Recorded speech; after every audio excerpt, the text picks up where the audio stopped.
repeatedly to the Prime Minister that he should be fired. So did the Cabinet Secretary, so did many other senior people.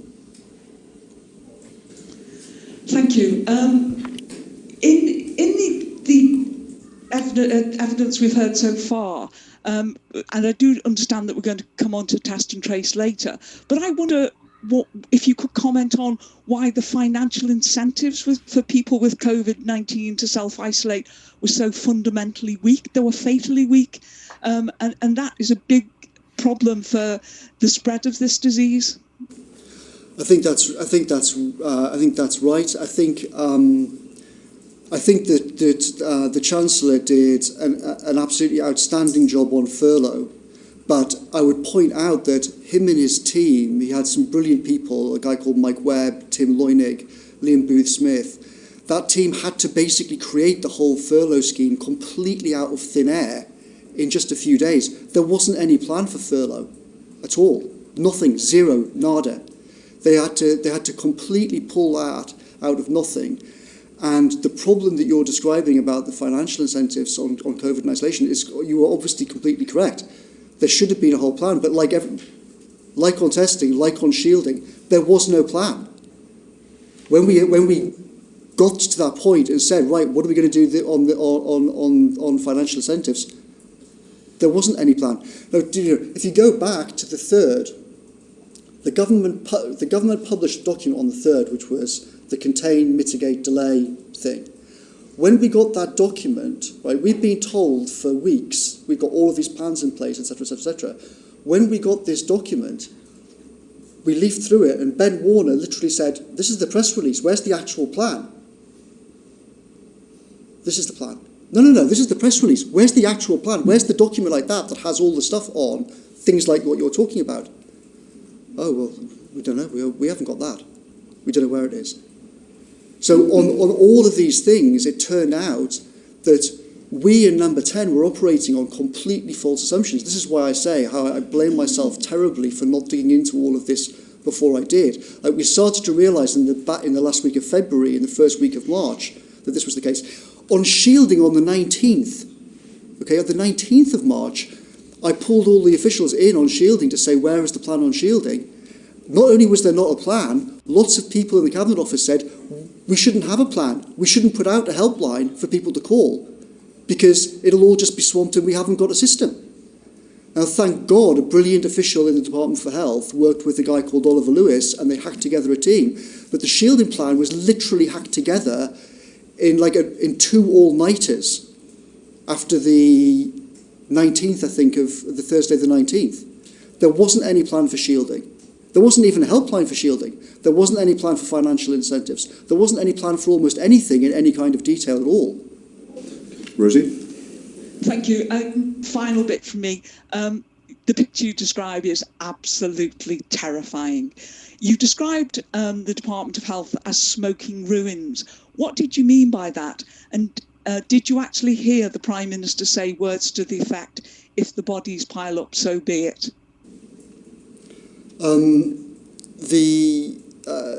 Why did I describe the Department of Health as a smoking ruin? Well, because, as I said, there were lots of great people in it, but the procurement system with which they were operating was just completely hopeless.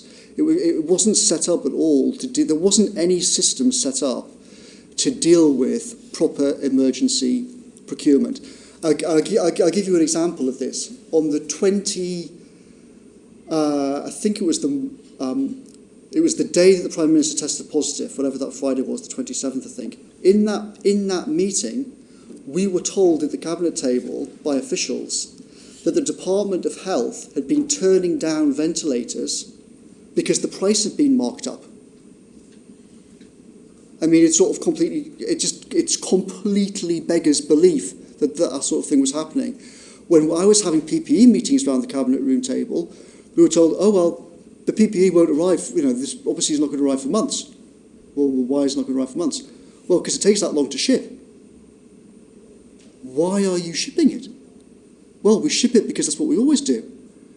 But hang on, we're going to have a peak in the NHS around about mid-April, and you're shipping things from China that are going to arrive in months' time, and all the airplanes are are not flying. Leave this meeting, commandeer the planes, fly them to China, drop them at the nearest airfield, pick up our stuff, fly it back. At this point, we had Trump sending the CIA around trying to gazump everybody on PPE. But the whole system was just like wading through treacle on all of these sorts of things. There wasn't an emergency fast-track process for people to deal with these kind of things. That's why I described it as smoke and ruin.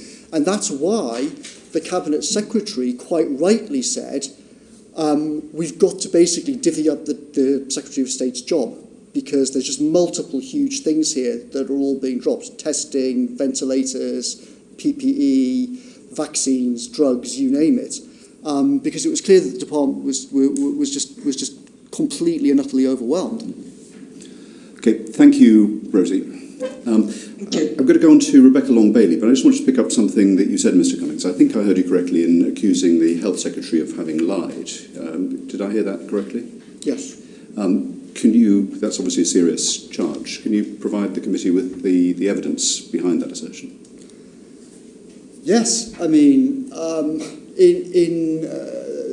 there are numerous examples. I mean, in the summer, he said that everyone who needed treatment, who got the treatment that they required. He knew that that was a lie, because he'd been briefed by the chief scientific advisor and the chief medical officer himself about the first peak, and we were told explicitly people did not get the treatment that they deserved. Many people were left to die in horrific circumstances. Is that the basis of your assertion? Are there other pieces? What, sorry? Is that the basis of your assertion, or are there other pieces of evidence that you base that charge on?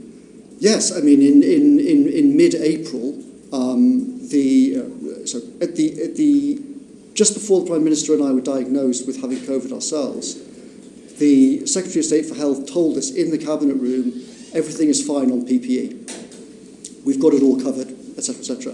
When I came back, almost the first meeting I had in the Cabinet room was about the disaster over PPE and how we were actually completely sure that hospitals all over the country were running out.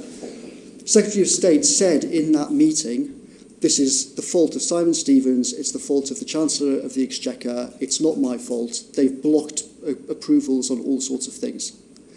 I said to the Cabinet Secretary, please investigate this and find out if it's true. The Cabinet Secretary came back to me and said, it's completely untrue. I have lost confidence in the Secretary of State's honesty in these meetings. The Cabinet Secretary said that? The Cabinet Secretary said that to me, and the Cabinet Secretary said that to the Prime Minister. Did you make a note of that at the time? Yes. Could you supply that to the committee? Yes. And to corroborate the accusation that you've made against the Health Secretary, you've given orally some what is in your mind when you make that charge. I'd be grateful if you'd write to the committee to set it out so that we can consider it. Obviously, that's a very serious thing to say. I'm sorry I interrupted Rebecca Long-Bailey, who's about to ask her questions. Thank you, Mr. Cummings, for speaking to us today. Now, you've mentioned Whitehall dismissing the strict early measures taken in Taiwan and Wuhan, and you've also said that in Whitehall, the real danger was viewed as the economic one rather than the virus. Indeed, an article from the Institute of New Economic Thinking in November last year noted that the UK was one country of many that chose to limit pandemic response in favour of economic stimulus in the name of saving their economies at the expense of their citizens' lives. So who was providing economic advice to the government? What did it say? And who within government was arguing against taking strict measures for economic reasons, both at the start of the pandemic and throughout? And ultimately, did anyone within government actively attempt to trade off lives in favour of economic activity? I slightly missed some of that, but I think I got the gist of it. There were quite a few people around Whitehall who thought that the real danger here was the economy. The Prime Minister's view throughout January, February, March was, as he said in many meetings, the real danger here is not the disease. The real danger here is the measures that we take to deal with the disease and the economic destruction that will cause. He had that view all the way through. In fact, one of the reasons why it was so rocky getting from the 14th, when we suggested Plan B to him, to actual lockdown, was because he kept basically bouncing back to, we don't really know how dangerous it is, we're going to completely destroy the economy by having lockdown, maybe we shouldn't do it. And through the course of that period, 16th, 17th, 18th, 19th, there was this constant sort of back and forth of, here's the hourly data coming in showing that we're further ahead in the pandemic than we realised, the situation is worse, the NHS situation is worse, everything is getting worse. And that kind of propelled things a bit towards lockdown. But it's also the case that fundamentally the Prime Minister just didn't really think that this was the big danger. Now, there have been lots of reports and accusations that the Chancellor was the person who was kind of trying to delay things in March. That is completely wrong. The Chancellor was totally supportive of me and of other people as we try to make this transition from Plan A to Plan B. He got his team working on the furlough scheme, but it is the case that there were senior officials who worried that it's not completely unreasonable either to say, if you completely shut down the economy, you are definitely having huge, terrible effects on all sorts of people's lives. If you have a lockdown, you are definitely consigning some people to all kinds of suffering in various ways, and some of them might die because of the lockdown itself. So I think there were reasonable arguments. It's not like just having a lockdown was the obvious thing to do. There were reasonable arguments to say we've got to kind of weigh up all the other destructive effects of what to do. Now, me and others came to the conclusion that actually the logic was fundamentally false, because what we ended up arguing was, in fact, if you try not to lock down, you try and optimise for the short-term economy, you won't actually even get that, because what will happen is the public will lock themselves down because they'll realise that there isn't going to be any NHS for anybody. That was the reality, and I think this point is even now is constantly lost. In the scenario that we were heading for, not only would you have had hundreds of thousands of deaths from COVID, you would then have had absolutely no NHS at all for anybody. Your 7-year-old daughter falls over and needs A&E, there is no A&E for her. You got cancer treatment, there is no cancer treatment. Nothing at all for anybody for 3 months. That's what we were facing. And part of our argument was, once people realise that that's the situation that we're heading for, they will be so terrified they'll stay at home anyway. There's going to be some kind of lockdown, whatever happens. Either we get ahead of this and we try and do it as intelligently and sensibly as we possibly can, or if we plough into this process where we basically just say, well, there's no alternative and we're just going to have to get through it, you're going to have not only hundreds of thousands of people dead from COVID,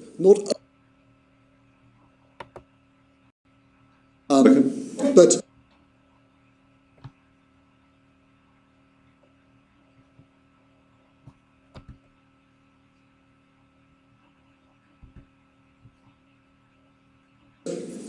to stress, all the stories saying that the Chancellor tried to stop this happening or tried to delay it, all of those stories are wrong. The Chancellor completely supported what me and Ben Warner and others were, and Patrick Vallance as well, were arguing for from the 14th about accelerating through to Plan B.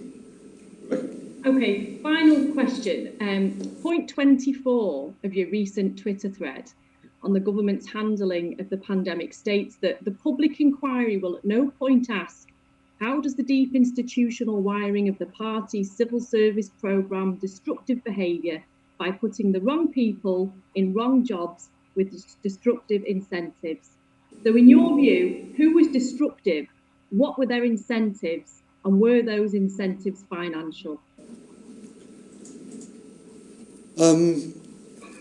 Well, I think there's a very profound question about the nature of our political system that means that we got at the last election a choice between Jeremy Corbyn and Boris Johnson.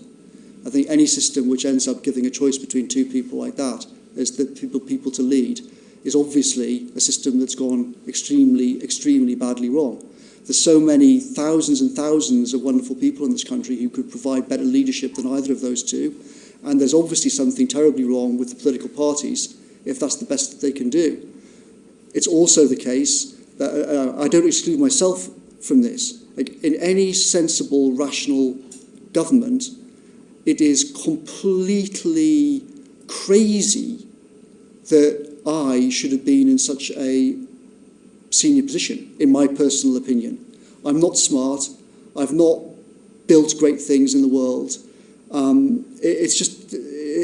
It's completely crackers that someone like me should have been in there, just the same as it's crackers that Boris Johnson was in there, and that the choice at the last election was Jeremy Corbyn. It's also the case that there are wonderful people inside the civil service. There are brilliant officials all over the place, but the system tends to weed them out from senior management jobs. And the problem in this crisis was very much lions led by donkeys over and over again, with great people on the ground doing things. As I said, this brilliant young woman, Jen Allen, she wasn't the top person in GDS. You know, there were great people further down the hierarchy who did brilliant things, but the leadership, people like me and the Prime Minister and the Secretary of State for Health, we let down the people on the front line. And we let down those excellent officials as well. And we all should be asking, you guys in the political parties need to ask yourselves, what is it about your parties that give choices like Johnson versus Corbyn? And we have to ask, what is it about Whitehall that promotes so many senior people who are completely out of their depth? Thank you. The question was specifically about the very specific comment that you made. You inferred that there were people with destructive incentives involved at a government level throughout the pandemic. Who were those people and what were those destructive incentives? It's a very, very specific statement to make, and the answer that you've given is very general and outside of the sphere of government, unfortunately. So I think, you're asking about destructive incentives. What I meant by that, I think you're implying, like, do I think that corruption was a big part of the problem?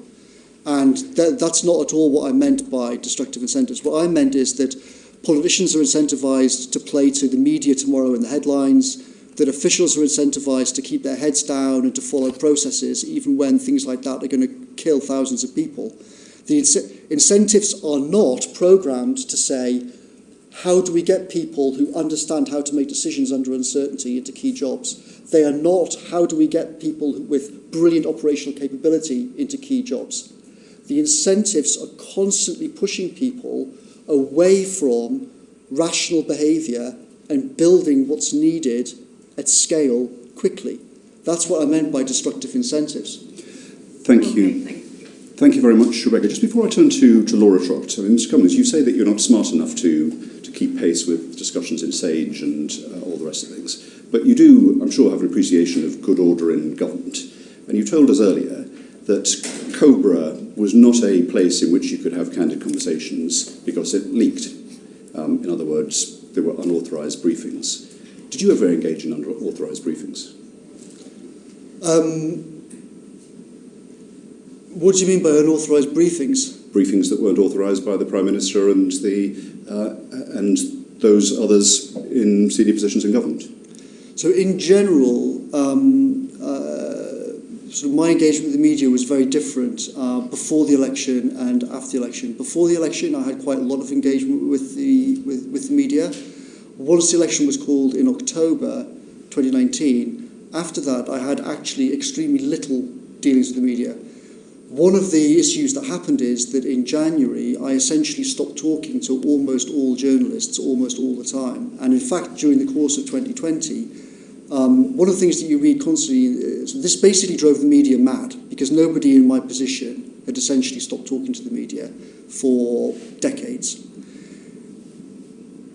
I was working, say, roughly 100-hour weeks. Of that time, less than an hour a week for sure, less than 1%, much less than 1% was spent talking to the media. I did occasionally talk to people.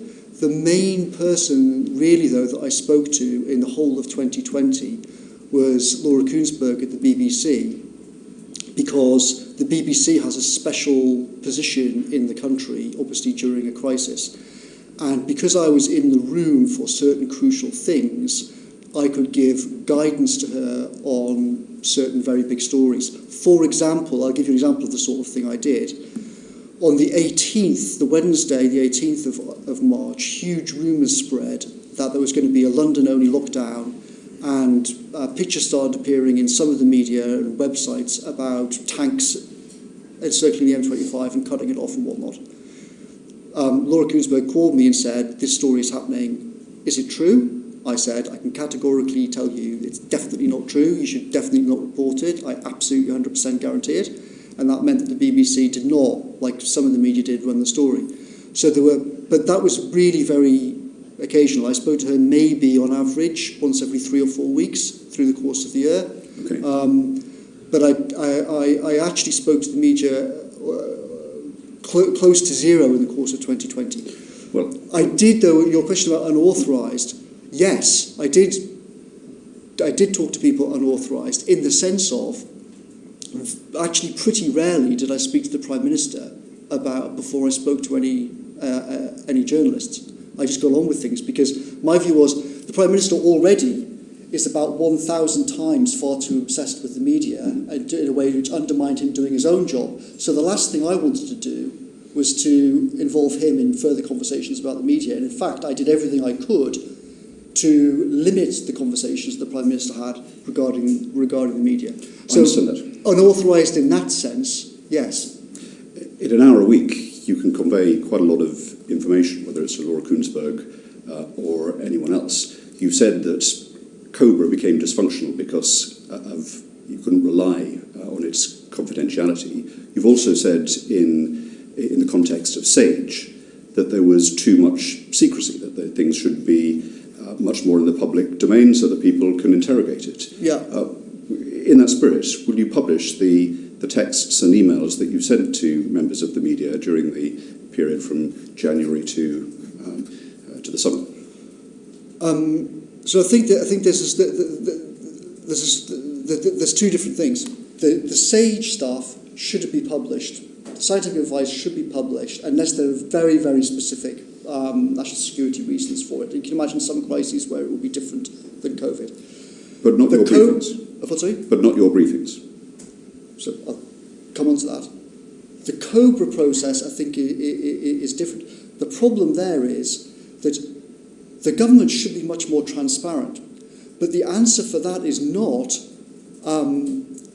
ministers, SPADs, officials just leaving the room, picking up the phone and randomly calling whoever they feel like, often to get a favour from someone.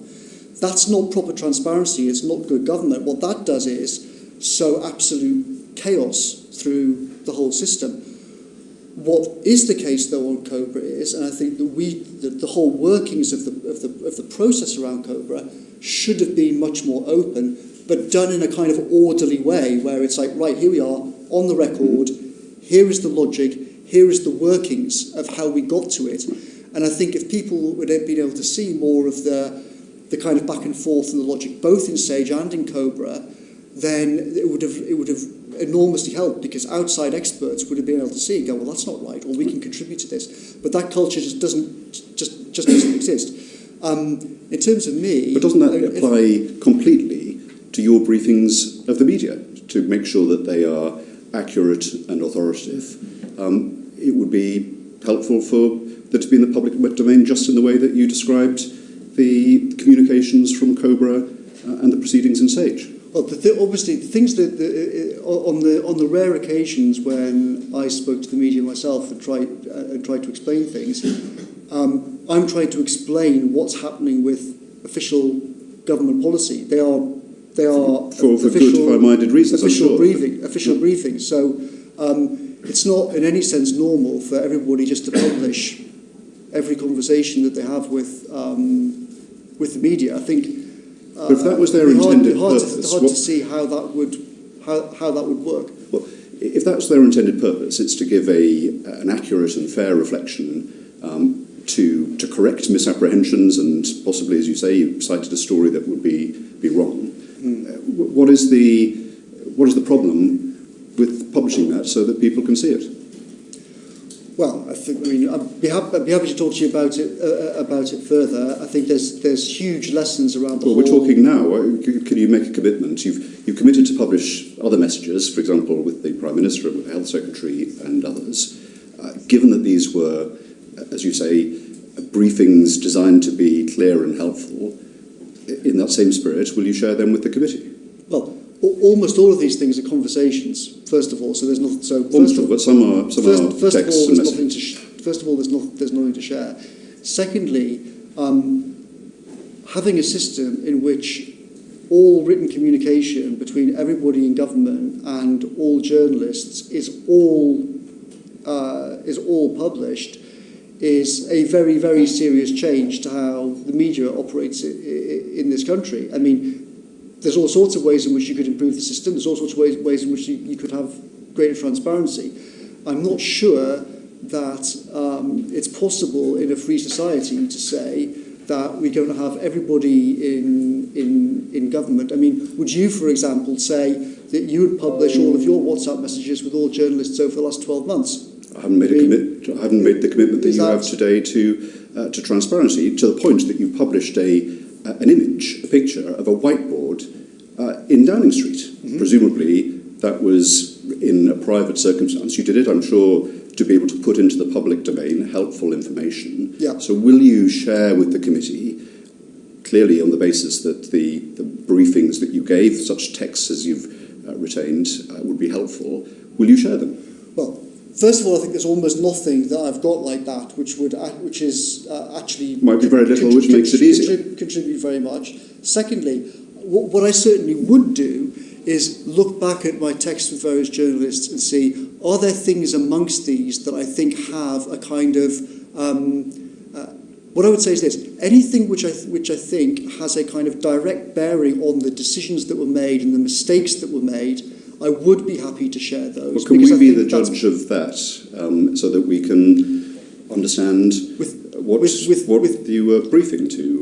With great respect, Chairman, I'm not going to say to you that I'm going to hand over my private phone and let you just scroll through everything and decide what it is you think I deserves or does not deserve to be in the public domain. I will certainly look through what I've said to various journalists, and as I said, anything which I think is significant to how decisions were made, in particular mistakes that were made, including by me, then I will share those. But once you get into that sort of thing, you're into difficult territory, because you're also sharing things which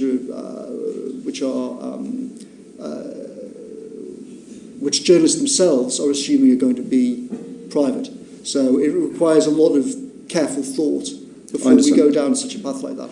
In principle, I'm in favour of maximum transparency on this whole process. Everyone understands that, and there's no one in the committee, least of all me, that wants to have access to your mobile phone, and perhaps we can rely on your candour in selecting those messages. I'll certainly have to look through things anyway for the public inquiry, right? So as I go through the process for the public inquiry... We're keen to learn lessons on the way, and it would help if we had it now. My point is I'm going to have to go through that process anyway for the public inquiry. So as I go through that process, if there are things I think are relevant to this committee, then I will speak to some of the people involved and see what might be done. Laura Trott and then Catherine Fletcher. Thank you, Chair. Hi, Dom. Did anyone mention a pandemic plan or a risk register to you before 2020? Yes. And what circumstance did they do that? I had conversations with various people in the Cabinet Office between July 2019 and the general election in 2019 about the risk register in general. Also, some specific kind of national security risk register issues. And also in my time in government, I had various specific meetings with people about the question of bioterrorism, which is obviously overlaps with pandemic planning. And did you have any view on the quality of the pandemic plan that you were shown at that point?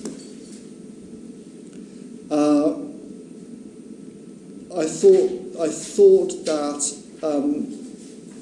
many of the plans seemed to me to be to fall very far short of what is actually needed. A lot of things are just kind of PowerPoints and they lack detail. But most importantly, I think the process around them, as with the pandemic plan, is just not is not open. It hasn't. There is not a culture of talking to outside experts. I'll give you. In a recent example, I was talking to some people who said to me, "Did you ever go and read the plan on solar flares?"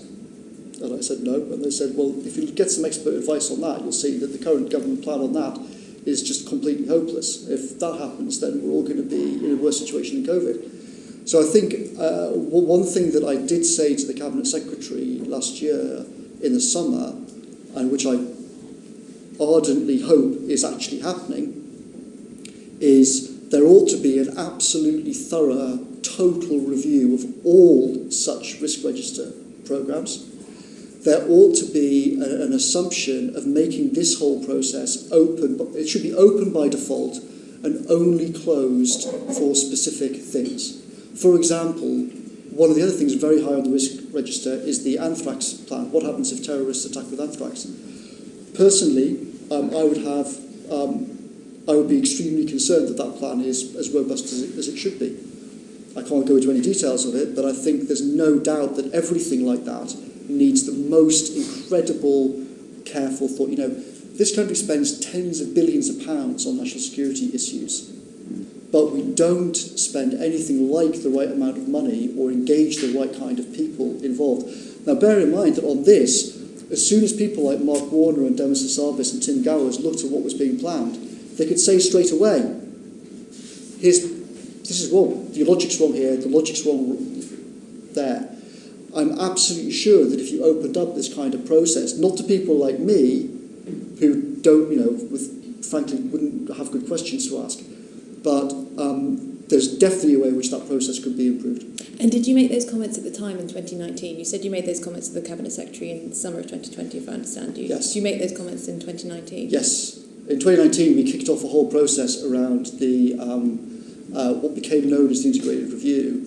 But there were all sorts of conversations in the second half of 2019, which I was involved in, about rethinking the whole way in which we look at national security questions like this. And was anything done on the pandemic plan specifically as a result of the questions that you raised in 2019? Do you know? I don't know, and I can't remember now. I asked Number 10 before I came today if I could go and review my official diary and my official emails from that whole time, so that I could try and help this committee as much as I possibly could do. But they declined to let me do that. So I'm afraid I don't have all the records for that. Okay. And who, to your knowledge, is responsible for monitoring future threats? Very much depends what kind of threats you mean. So if we're thinking about a pandemic, let's just take that. So who is responsible within government for monitoring those future threats, to your understanding? Is it the Civil Contingency Secretariat? Well, I think a fundamental problem with this whole business, and a fundamental problem that was exposed in COVID, is this kind of multiple responsibilities. No one has an answer to your question. That's part of the problem. In one sense, you could say the Cabinet Secretary is responsible because he's responsible for the whole civil service, but that's only really nominal. He would say, quite reasonably, I'm not a pandemic expert, I'm not a blah blah expert, you have to speak to so-and-so, and the Chief Scientific Advisor signs off this, and so-and-so signs off that. One of the fundamental problems with that you find in this whole thing, it's a general problem in Whitehall, but it was very, very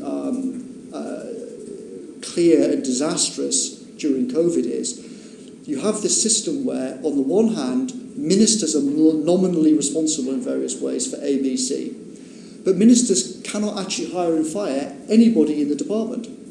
The officials are actually in charge of hiring and firing ABC. So as soon as you have some kind of major problem, you have, that Spider-Man meme with both the Spider-Mans pointing at each other, But it's like that, but with everybody. So you have Hancock pointing at the permanent secretary, and you have the permanent secretary pointing at Hancock, and they're both pointing at the Cabinet Office. The Cabinet Office is pointing back at them. And all the different Spider-Mans are all pointing at each other, saying, you're responsible. And the problem is, everyone's right and everyone's unhappy. Everyone kind of has a point about it. But it's not clear. And this was critical. In a well-run entity, what would have happened here is, essentially, in my opinion, you'd have had a kind of dictator in charge of this. If I'd been Prime Minister, the way I would have handled this is, I would have said, Mark Warner is in charge of this whole thing. He speaks with my authority. He has as close to kingly authority as the state has legally to do stuff, and he's pushing the barriers of legality. He is in charge of everyone, and he can fire anybody, and he can move anybody, and he can jiggle the whole thing around. That way you actually have clear responsibility. One of the terrible problems that we had through April, May, June, as we were trying to build Plan B was, we in Number 10 could say, right, we've got to build testing, we've got to do this, we've got to do the other. The Cabinet Secretary quite rightly was saying, Hancock is responsible, but everybody else is saying Hancock's completely incapable of doing the job, so he can't be responsible. I guess my questions are more around... So no one gets to grips with who is actually in charge. But I guess my questions are more around the kind of the monitoring of the risk, right? Who is raising that alarm, and who is the person that's responsible for kind of trying to make sure that we have a plan ready for the pandemic? So who were you having the conversations with in 2019 about the risk register? It's a diffuse set of people. It's not clear. And again, this is the problem. So in one sense, it's a civil contingencies secretariat inside the Cabinet Office has a sort of coordinating role. But I'll give you a classic example of that. On Monday the 16th of March, we asked, what is the view of the Cabinet Office Civil Contingency Secretariat on the various pandemic plans that have been given? Because as far as we can tell from our meetings, as far as I can tell from our meetings, some of them don't exist, and the ones that do exist have got gaping holes in. To which we were given the answer, these plans are not held centrally by the Cabinet Office. And so we're all clutching our head. This is the 16th of March. And we're suddenly told, we're all assuming that the Cabinet Office has had scrutiny of these things for like 6 to 8 weeks. We only find out on the 16th of March. Not only have they not been scrutinising and testing them and red teaming them, they haven't even seen them. And they're only beginning in the week of the 16th to actually interrogate to actually just get hold of these things. And you'd assume that's the core competency of the Civil Contingency Secretariat? The Civil Contingency Secretariat completely collapsed under the pressure of this. They didn't have the people, they didn't have the skills, they didn't have the data, they didn't have the data architecture to collect all the data across Whitehall. All of that basically imploded and had to be reconstructed in the course of April, May, June. And when you said on the 12th of March that and I'm going to paraphrase you, the Cabinet Office is terrifyingly awful, was that what you were referring to? The failure in that respect of just not having any contingency planning and not holding that kind of purpose centrally? Yeah, that was a big part of it. Again, I stressed there were lots of great officials in there, but this is part of the problem. Systems can make people smarter in various ways, and they can also make people dumber. And the problem in the Cabinet Office was, like all over Whitehall, you had some great people, but it was clear that the wiring was wrong. The wiring of responsibilities was wrong. The wiring of incentives was wrong. And in terms of, so you've spoken about the fact that you think a central person should have been responsible for the pandemic response once it was actually going. But in terms of the preparedness and monitoring of future threats, is it just that the Civil Contingencies Secretariat, in your view, should do their job better, or should there be a different organisation which performs that function? I mean, essentially, I think that the whole wiring of how the Cabinet Office does national security issues in general needs to be radically changed. I mean, I started to work with the Cabinet Secretary on this process from summer last year, and that kind of, the sort of overlapping Venn diagram that touches on the civil contingencies, but it also touches on lots of other things. Essentially, and it also goes back to the kind of the way in which the COBRA system couldn't work. The COBRA system, as some people will know, is what's called a strap environment. And that means that it's an environment where you don't have phones, you can't just take in laptops. It's kept in a certain way, so the intelligence services know that Russia, China, North Korea, or whoever can't smuggle things in. That kind of system is completely hopeless for a pandemic, because it meant, and this is why we all moved out of Cobra, and we had to end up doing it in the cabinet, literally in the cabinet room, and just kind of gerrymander iPads and TV screens and stuff in there, because you couldn't get the people with the laptops and the internet connections and the data that we needed to look at into the cabinet room, into the Cobra room, because the Cobra room is a Strat 3 and above environment, which doesn't allow such things in.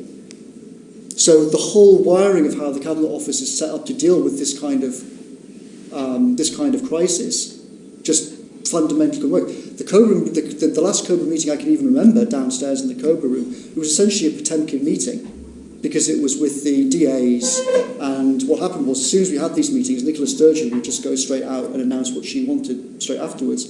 So again, you had these completely Potemkin meetings without anyone actually digging into the reality and the detail, because everybody thought as soon as the meeting's finished, everybody's going to just pop up on TV and start babbling.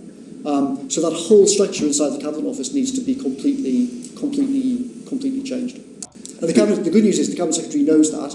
The Cabinet Secretary himself saw, as did a lot of other people last year, how the whole thing fell apart, and there is a plan to build a whole new system for dealing with this kind of thing. Or certainly there was a plan, and I was working on it with some great officials before I left. So I hope that that's all still being done.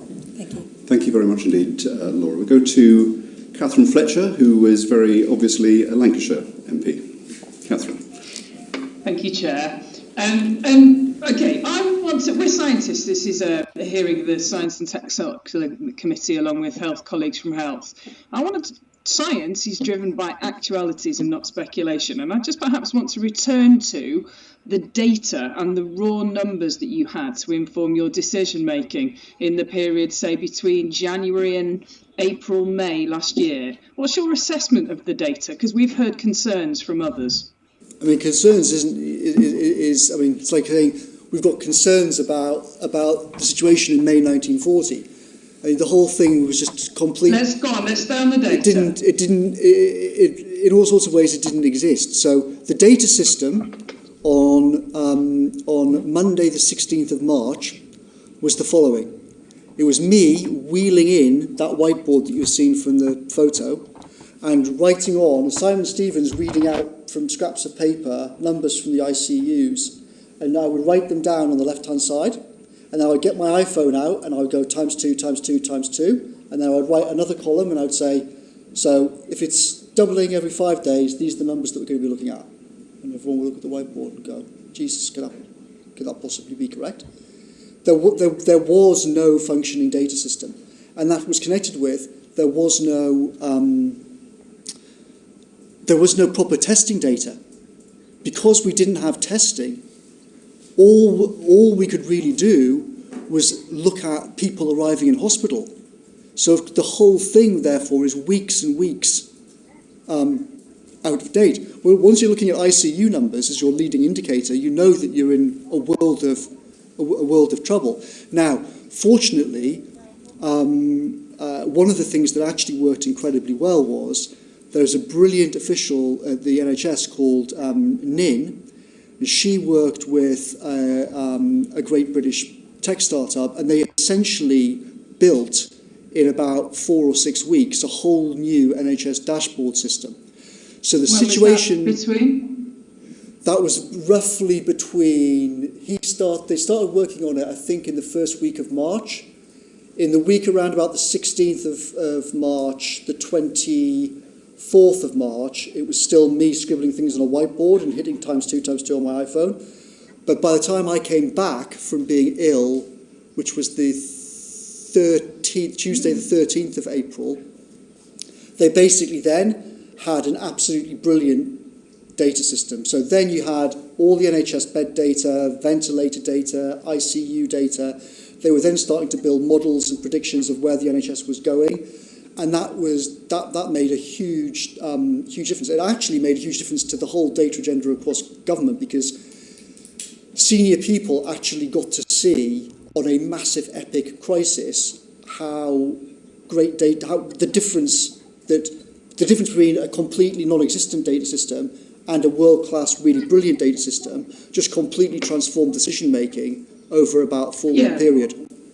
Thanks. There's probably two things I want to pursue. Firstly, let's just nail this down. So there was a recognition that the data was poor, and work was commissioned in February to start in March to create an entirely new pandemic data dashboard to support what we were going to need to do to make decisions within the pandemic. Correct. So actually what happened is that's good. No, that's good. Given that really came to emerge, that's what, 6 to 8 weeks after the WHO declared the emergency. So that's a reasonably quick response, wouldn't you say? Yeah, it's not bad. I mean, we got lucky in the sense that there was a brilliant company that was actually already working with Simon Stevens and the NHS on AI. They were trying to build a kind of AI lab for the NHS. It's a long-term project. Because they were working there already with the NHS data people and the NHS X team, they could basically, what happened is in the first week of March, they essentially spoke to this brilliant official, Nin, and Simon Stevens, and they basically said, right, drop all of the kind of long-term AI lab stuff. Let's just throw all of our resources into building this dashboard. So then they, from roughly speaking, the 3rd or the 5th or something like that, they were working on it. Yeah, that's brilliant. Okay, so this brings me to my second line of questioning. So I was fortunate enough to be starting to talk to colleagues about COVID back at the end of January, and attended the briefing from Professor Quiswitty that my colleague Mark Logue mentioned earlier, early February time. And what was apparent within that was the set ratios, the maths with which this disease travelled. So rough transmissibility rates, a range estimate of likely mortality rate across the whole population. And as a fellow studier of data, you will know that those things are relatively fixed. And whilst they become narrower in their range of certainties, you can make predictions from those things, which I know were available in February. So to what extent were you taking account of this expertise with your whiteboard in mid-March, when these ratios and disease proliferation and kind of disease death rates were known 6 weeks before? So the problem was, so I think what you're saying is kind of half right.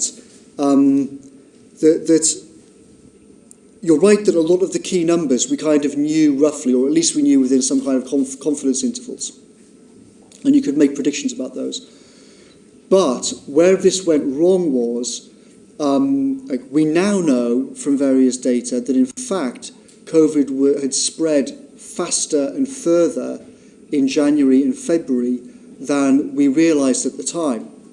So you're right that we knew a lot of these parameters and you could kind of draw graphs from them. But part of the whole point, at the meeting on the 14th, in the Prime Minister's office, the kind of Independence Day Jeff Goldblum meeting, part of the whole point of that Let's was... stick to data, shall we? He was saying, these curves are all wrong. Yes, you can. The pattern, as you say, is clear, but they're all stretched out towards a peak in June. It's not going to peak in... That's not relevant. So the graph is actually going up like that. New data emerged. And final question from me, Chair. I'm just really interested it was very confused how the actual data tied in with the prediction data within the models. So to what extent you, leading the charge here, were able to put your calculations of the actual data into the scientific modelers to allow us to shift from predictions, which inevitably are sometimes right and sometimes wrong, into modelling the real world and making life or death decisions off the back of it. When did that happen? That didn't really happen properly, I would say, until April. At the time when we were making these huge judgments about the 13th, 14th, around the kind of 13th, 14th, 15th of March, there were models, but as the graph that I showed you earlier on showed, when we got the updated graph... It's all right, I won't be able to see it, and I don't think you've shared it in advance. In a nutshell, all of these graphs I've shown you, and the SAGE graphs at the time, have these terrifying curves like that, right? But they're peaking in June. what we realised, what Ben Warner said and what Patrick Vallance and others said around about the 13th, 14th was, actually, we think from patchy data that's coming in, including the ICU data, we're further along this curve. We're not back here at kind of week 2 with 10 weeks to go. We're up at like week 6. Understood. So we're up there on the curve. Do you see what I mean? But officially, as scientists, new data emerged and we reframed our hypotheses. Yes, exactly. Right. We realised in the week of the 16th. I'm dead conscious there's lots of other colleagues that want to come in. Thank you, Chair. Thank you very much, Catherine. And finally, in this section, Erin Bell. Thank you, Chair, and thank you, Mr. Cummings, for coming. If I could return to the line of questioning Mr. Hunt pursued earlier about the planning and you gave us that quote from Helen McNamara on the 13th of March that there is no plan. But it's reported in late February 2020 that you said, well, I've seen the plan and I'm afraid it's not a plan at all. It's just a plan to have a plan at some stage. So, and in a fortnight or so between those, there were obviously hundreds of seeding events coming into the country. So, and that quote, by the way, was from your wife in The Spectator. So what were you doing in those 2 weeks, given that you already knew that there wasn't a meaningful plan in those first 2 weeks of March? I was having meeting after meeting with people, trying to figure out where are we on the planning system. So that quote was referring to the document I mentioned earlier on, the contain, mitigate, delay thing. That was the document which was officially touted as a plan, but as you can see from it, it's not actually a plan at all. So what I was doing from round about the 25th, when people were hitting the panic button with me, was I was having meeting after meeting with people around Whitehall on issue after issue, shielding, this, that and the other, testing, etc., to try and figure out, okay, who has got a plan around here, who is actually doing what around here.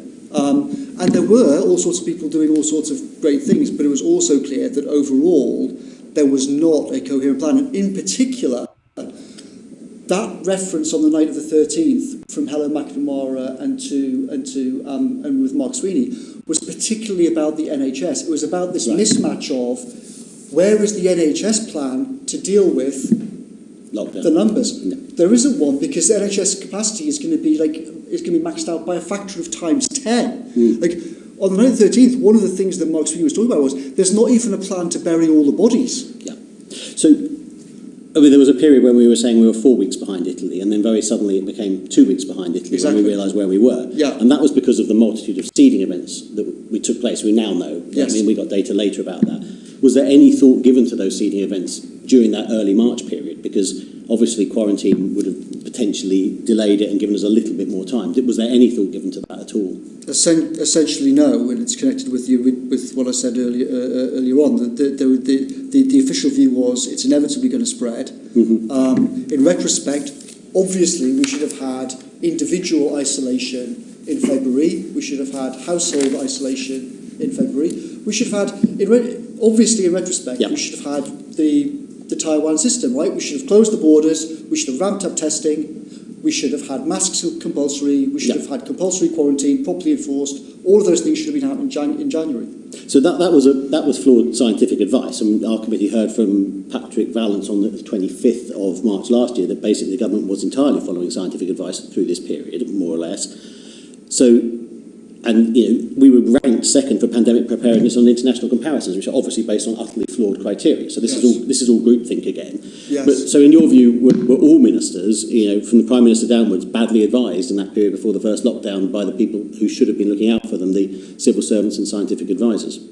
I think all senior people involved with that process, me, the Cabinet Secretary, the CSA, CMO, I think all of us would say we got a lot of things wrong in that period. And I think, I have been critical of the Prime Minister, but there is, if you dropped, Bill Gates or someone like that into that job on the 1st of March, the most competent people in the world that you could possibly find, any of them would have had a complete nightmare. There is no doubt. There is no doubt that the Prime Minister made some very bad misjudgments and got some very serious things wrong. It's also the case. There is no doubt that he was extremely badly led down by the whole system, and it was a system failure, of which I include myself in that as well. I also failed. Understood. I just wanted to close this session by asking about why you're here. Your previous attitude towards select committees of this House has been quite literally contempt. You've decided not to give evidence to select committees. Are you here today to help us learn lessons, or are you here to help settle scores for yourself? I was invited here to come and to try and explain the truth about what happened. As I said, I think the families of all the thousands of people who died unnecessarily deserve the truth. That's why I'm here. I mean, the reason I could go into the reasons why I didn't attend meetings about the referendum if you'd like, but I'm not sure if anyone wants to go into that. I don't want to do that now. I just was trying to get to the bottom of, you've obviously made some fairly major swipes at some fairly major political figures in the last few hours. And that sort of leads me to ask, what was your actual motivation in working for the Prime Minister? Was it to get your ideas into government? Was that your motivation? And is the fact that COVID derailed that, is that a source of regret to you? I went in because in summer 2019, it seemed to me that the choice the country faced was either sort out a once-a-century constitutional crisis, respect the referendum and have the country move on with a new agenda, or have Jeremy Corbyn and a second referendum, which I thought would be absolutely catastrophic for the country. That's why I got involved with it in the summer. I thought that I could help solve that problem. And I do think, one way in which this could have been even worse than it was, if you imagine that Parliament of 2019, that hung Parliament, if you imagine that Parliament colliding with this disaster in January 2020, God only knows what would have happened. At least here, this is not a comment at all on Brexit. Reasonable people can agree or disagree about Brexit, and it's perfectly reasonable to have the view that, Remain should have won and whatnot. I don't want to get into that whole thing. But if that broken Parliament had limped on into 2020 and confronted this crisis, I think we'd now be looking at. I think the whole system would have melted down and fallen apart. Sure, but I mean, did COVID essentially stop what you wanted to do, achieving number 10 from happening? Is that a fair assessment of? Because you had obviously a lot of designs on reforming Whitehall and reforming number 10 itself. I'd say it's hard to say. In some ways, the COVID stuff accelerated a lot of the things that I wanted to do. One of the big arguments I made was that civil services got to reform and it doesn't have the right skills in place. I think that's now obvious. I said that science and technology should be the centre of the agenda for the British state in the future. And I think that things like the vaccine task force show both in a defensive and sort of positive building sense what the science and technology agenda could do. So I think, it's a very big question. You're kind of hypothetical about how the world could have worked out differently. I'm not sure to what extent the committee wants me to get into broader comments about the political scene. I'd be happy to come back in the future and talk to you about broader questions. Thank you, Mr. Cummings. Thank you very much indeed, Aaron. Well, it's been a long first section, but I think we've covered a lot of ground, and I think we've learned a lot, and I'm sure the further sections we can be a bit more brisk. I think one of the things we've learned is that, I think as you just said, Mr. Cummings, everyone, wherever you were in the world, was looking through a glass darkly at this phase of the pandemic. And whether we call it flattening the curve or herd immunity, as you said, this is a semantic question, but we were embarked on a policy which doesn't require fancy modelling. If you just look at the figures, if you've got an adult population of 60 million people, and if 2/3 of it get COVID and 1% of the people that get it die, then you've got 400,000 people going to die. And that logic was there, didn't require the imperial model to be published. It was there from the beginning. Yes. And yet, SAGE, for 6 weeks from the beginning of the pandemic, until these events of the 13th and 14th of March, was recommending the strategy of, let's call it, flattening the curve. And this wasn't changed until a kind of epiphany at that weekend. Now, either this was because there was a groupthink in SAGE and amongst the advisors that you were part of, which is ironic because you've been a great critic of groupthink, or you knew what was going on but felt too junior, notwithstanding the fact that you were, if not the chief advisor, then a very senior person, you felt too junior to call it out. Which of those two is it, or is it a combination of both? It's a mix, as I said. So I think that there is no doubt that SAGE and the Department for Health and the Cabinet Office, that there was a general groupthink problem, which was there is no alternative to either single peak, herd immunity by September, or try and act now, which probably won't work, but even if it does, will lead to a second peak in the winter, which will be even more catastrophic. So you're completely correct. The basic numbers of it were obvious, and it was obviously going to be terrible. But the argument was, terrible as that looks, it's better than the alternative. Because if you have the second wave in the middle of an NHS crisis in the winter, then it could be twice as bad as that or 3 times as bad as that. The fundamental groupthink problem was being trapped in the idea that there was only a choice between herd immunity by September or herd immunity by January. Whereas in fact, the right way of looking at it was, we can avoid both. And that's what that stupid graph that I drew on the 13th on the whiteboard the Prime Minister's office was trying to do.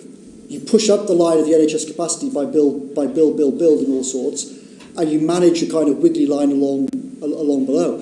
But until we started to discuss that around about the 12th, 13th, nobody in government thought that anything like that was possible. Bear in mind, even on the 18th and 19th, after the SAGE meeting on the 18th, bear in mind, at the SAGE meeting on the 18th, it wasn't unanimous in SAGE then that we should lock down. When Dominic Cummings came in at my request, I asked Patrick Vallance to bring him in, and Hassabis laid out his numbers.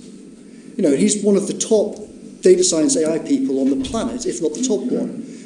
People in SAGE argued with him and said, you're being too simplistic about all of this.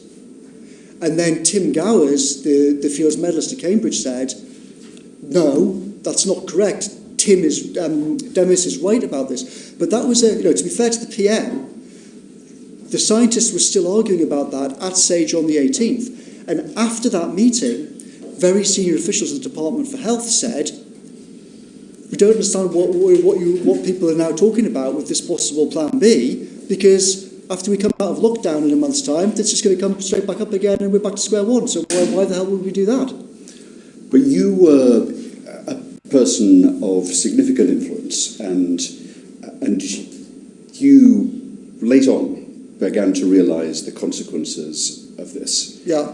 What you've described, you're like a whistleblower in effect, but did you forget to blow the whistle? No, I wouldn't describe myself as a whistleblower. I think that's not the right term. It's true that I kind of hit the panic button. It's true that I hit the panic button and said we've got to ditch the official plan. It's true that I helped to try to create what an official plan was. It's also true that in retrospect, I think my own personal view, I mean, the people who think that we should have stuck with the original plan will say that it was a disaster that I interfered with it. I think it's a disaster that I acted too late. The fundamental reason was that I was really frightened of acting. You know, if you've got an official plan, you've got all the SAGE advice, you've got the Cabinet Office, the Cabinet Secretary, everyone saying, we've got to do this, and if we don't do it, and if we try and do something different and stop it now, it's going to be many times worse in the winter. I was asking myself in that kind of 2-week period, if I hit the panic button and persuade the Prime Minister to shift, and then it all goes completely wrong, I'm going to have killed God knows how many hundreds of thousands of people.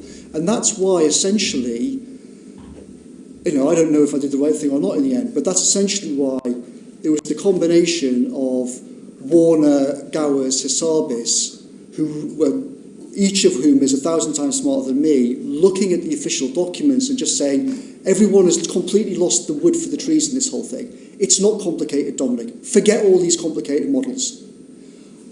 Do everything you can to pull the system to act as soon as possible. It is actually just that simple. That's what you should do.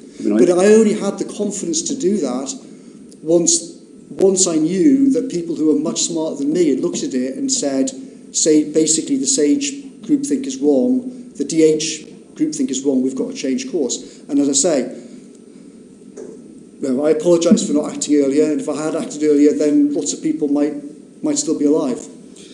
I don't want to diminish at all the contribution of those people that you listed, who are brilliant people and they performed important public service. But isn't it the case that the person that did summon up the courage to press the emergency stop button was actually a long-serving civil servant, Helen McNamara, and she did what you had shied from? Well, I wouldn't put it quite like that. I mean, it's true that Helen McNamara came to. So as soon as Helen McNamara was alerted that she thought the thing had gone completely wrong on the 13th, she literally walked straight through the doors through the kind of security doors through from the Cabinet Office to come and find me and the Prime Minister, and she walked into the PM's office.